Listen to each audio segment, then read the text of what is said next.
And this is a guy that a lot of people will probably remember this name there. He had some big moments here at Georgia, and that's Tykee Smith.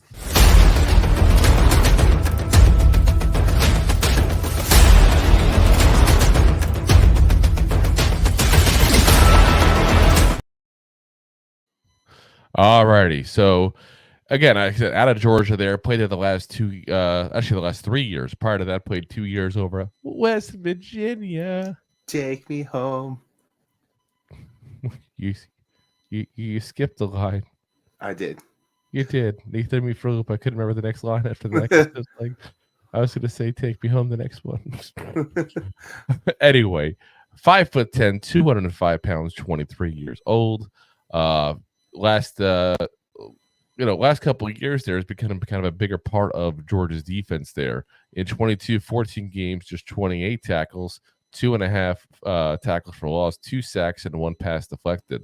Now this past season, 14 games, 70 tackles, 2 sacks, 4 interceptions, 2 passes defended, an 84 PFF grade. Again, 84 PFF grade in the SEC. Let me be very specific.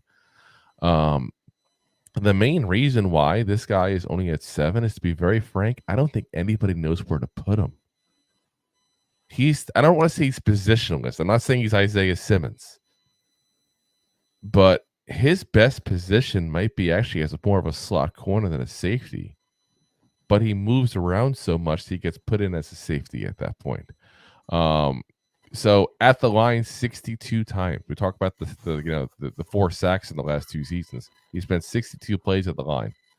434 plays last year at the slot position. That's his highest one by far. 29 at corner. 87 at at box safety, and 18 plays at deep safety. Yeah, right there, Rob. We're losing again. A little bit there. Oh dear. He's embarrassed. Oh gosh. So pros on him: good instincts, good tackler. He's smart in coverage at that point. You watch him in coverage, and he plays like when he's on the slot, he plays like almost like an elite outside corner. But for some reason, he goes on the outside. He doesn't play it like that. You put him in the safety position, he goes into coverage. He plays like an elite corner.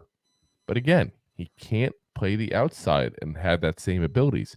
It's the weirdest thing the way he plays, because he's not the big guy, but he's a little oversized, I guess, compared to a lot of the outside corners out there. But yeah, hits good for his size, a very physical player as well. As far as the cons, short arms, which could be part of why he has issues on the outside there at that point.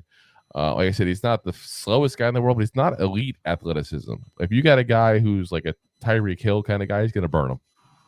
Jalen Hyatt going to burn him. He doesn't have that kind of.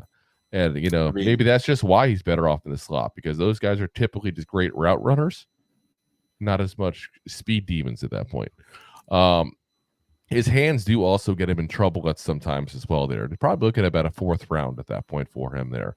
But listen, for a team, maybe I'm just biased because the Giants overall have had so many issues for so many years getting a decent slot corner.